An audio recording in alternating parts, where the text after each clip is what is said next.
आप सुनेंगे मुंशी प्रेमचंद द्वारा रचित कहानी जुर्माना। ऐसा शायद ही कोई महीना जाता कि अल्लाह रखी के वेतन से कुछ जुर्माना न कट जाता। कभी कभी तो उसे 6 के 5 ही मिलते, लेकिन वो सब कुछ सहकर भी सफाई के दारोगा खैरात अली खां के चंगुल में कभी ना आती।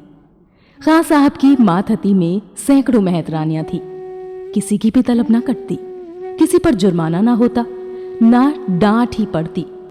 खां साहब नेक नाम थे, दयालु थे, मगर अल्लाह रखी उनके हाथों बार बार ताड़ना पाती रहती थी। वो कामचोर नहीं थी, बेअदब नहीं थी, फूहड़ नहीं थी, बदसूरत भी नहीं थी। पहर रात को इस ठंड के दिनों में वो झाड़ू लेकर निकल जाती और 9 बजे तक एक चित्त होकर सड़क पर झाड़ू लगाती रहती। फिर भी उस पर जुर्माना हो जाता। उसका पति हुसैनी भी अवसर पाकर उसका काम कर देता, लेकिन अल्लाह रखी की किस्मत में जुर्माना देना था।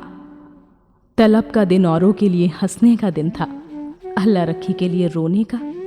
उस दिन उसका मन जैसे सूली पर टंगा रहता, न जाने कितने पैसे कट जाएंगे। वो परीक्षा वाले छात्रों की तरह बार बार जुर्माने की रकम का तखमीना करती। उस दिन वो थककर जरा दम लेने के लिए बैठ गई थी। उसी वक्त दारोगा जी अपने इक्के पर आ रहे थे। वो कितना कहती रही, हजूर अली मैं फिर काम करूंगी, लेकिन उन्होंने एक ना सुनी थी। अपनी किताब में उसका नाम नोट कर लिया था।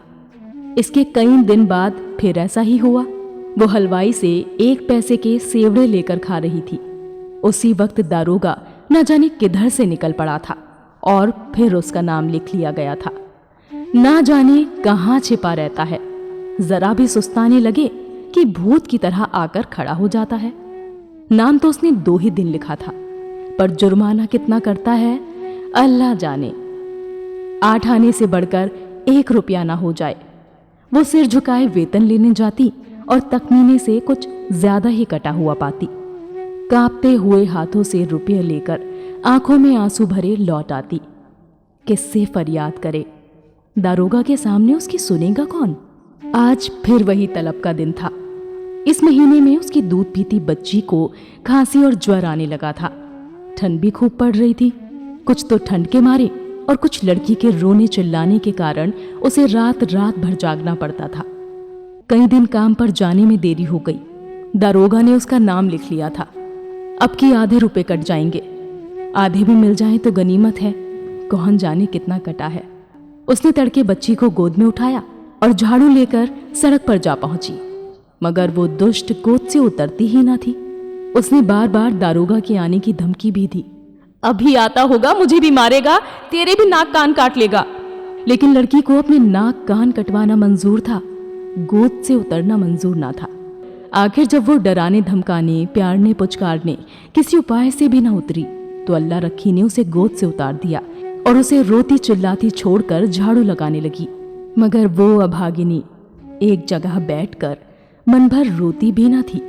अल्लाह रखी के पीछे लगी हुई बार बार उसकी साड़ी पकड़कर खींचती, उसकी टांग से लिपट जाती, फिर जमीन पर लौट जाती और एक क्षण में उठकर फिर रोने लगती। उसने झाड़ू तान कर कहा, चुप हो जा, नहीं तो झाड़ू से मारूंगी, जान निकल जाएगी। अभी दारोगा दाढ़ीजार आता होगा। पूरी धमकी मुंह से निकल भी ना पाई थी कि दारोगा खैरात अली खां सामने आकर साइकिल से उतर पड़ा। अल्लाह रखी का रंग उड़ गया, कलेजा धक धक करने लगा। या मेरे अल्लाह, कहीं इसने सुन तो न लिया हो, मेरी आंखें फूट जाएं। सामने से आया और मैंने देखा नहीं। कौन जानता था आज पैर गाड़ी पर आ रहा है, रोज तो इक्के पर आता था। नाड़ियों में रक्त का दौड़ना बंद हो गया। झाड़ू हाथ में लिए निस्तब्ध खड़ी रह गई। दारोगा ने डांट कर कहा, काम करने चलती है तो पिछुल्ला साथ ले लेती है, इसे घर पर क्यों नहीं छोड़ आई? अल्लाह रखी ने कातर स्वर में कहा, इसका जी अच्छा नहीं है हुजूर, घर पर किसके पास छोड़ आती? क्या हुआ इसको? बुखार आता है हुजूर। और तू इसे यूं छोड़कर रुला रही है, मरेगी या जिएगी?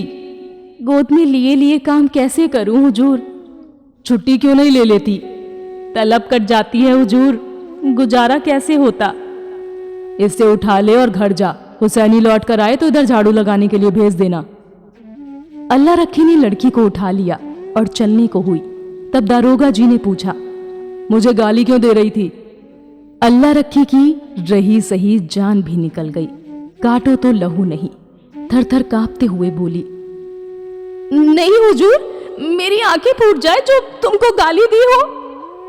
और वो फूट फूट कर रोने लगी। संध्या समय हुसैनी और अल्लाह रखी दोनों तलब लेने चले। अल्लाह रखी बहुत उदास थी। हुसैनी ने सांत्वना दी, तू इतनी उदास क्यों है? तलब ही ना कटेगी, काटने दे। अब की से तेरी जान की कसम खाता हूं, एक घूंट दारू या ताड़ी नहीं पीऊंगा। मैं डरती हूं, बर्खास्त न कर दे, मेरी जीभ जल जाए कहां से कहां। बर्खास्त कर देगा, कर दे, उसका अल्लाह भला करे। कहां तक रोए? तुम मुझे नाहक लिए चलते हो, सबकी सब हंसेंगी। बर्खास्त करेगा तो पूछूंगा नहीं कि किस इल्जाम पर बर्खास्त करते हो। गाली देते किसने सुना? कोई अंधेर है जिसे चाहे बर्खास्त कर दे, और कहीं सुनवाई ना हुई तो पंचों से फरियाद करूंगा, चौधरी के दरवाजे पर सर पटक दूंगा। ऐसी ही एकता होती तो दारोगा इतना जरिमाना करने पाता? जितना बड़ा रोग होता है उतनी दवा होती है पगली। अभी भी अल्लाह रखी का मन शांत ना हुआ। मुख पर विषाद का धुआं सा छाया हुआ था। दारोगा क्यों गाली सुनकर भी बिगड़ा नहीं? उसी वक्त उसे क्यों नहीं बर्खास्त कर दिया? ये उसकी समझ में ना आता था। वो कुछ दयालु भी मालूम होता था। उसका रहस्य वो ना समझ पाती थी। और जो चीज हमारी समझ में नहीं आती उसी से हम डरते हैं। केवल जुर्माना करना होता तो उसने किताब पर उसका नाम लिखा होता। उसको निकाल बाहर करने का निश्चय कर चुका है, तभी दयालु हो गया है। उसने सुना था कि जिन्हें फांसी दी जाती है उन्हें अंत समय खूब पूरी मिठाई खिलाई जाती है। जिससे मिलना चाहे उनसे मिलने दिया जाता है। निश्चय बर्खास्त करेगा। म्युनिसिपैलिटी का दफ्तर आ गया। हजारों मेहतरानियां जमा थी। रंग बिरंगे कपड़े पहने, बनाव श्रृंगार किए।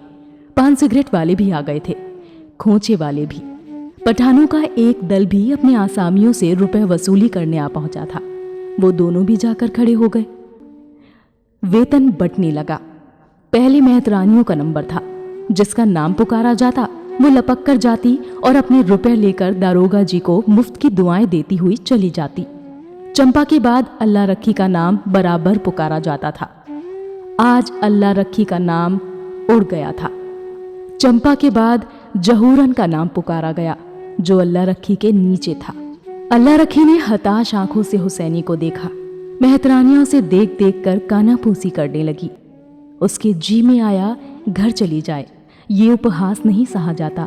जमीन फट जाती कि उसमें समा जाती। एक के बाद दूसरा नाम आता गया और अल्लाह रखी सामने के वृक्षों की ओर देखती रही।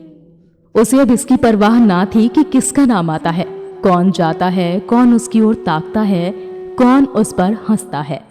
सहसा अपना नाम सुनकर वो चौंक पड़ी, धीरे से उठी और नवेली बहू की भांति पग उठाती हुई चली। खजांची ने पूरे 6 उसके हाथ पर रख दिए। उसे आश्चर्य हुआ। खजांची ने भूल तो नहीं की। इन 30 बरसों में पूरा वेतन तो कभी मिला नहीं, और अब की तो आधा भी मिले तो बहुत है। वो 1 सेकंड वहां खड़ी रही कि शायद खजांची उससे रुपया वापस मांगे। जब खजांची ने पूछा, अब क्यों खड़ी है, जाती क्यों नहीं? तब वो धीरे से बोली, ये तो पूरे रुपये हैं। खजांची ने चकित होकर उसकी ओर देखा। तो और क्या चाहती है, कम मिले? कुछ जरिमाना नहीं है?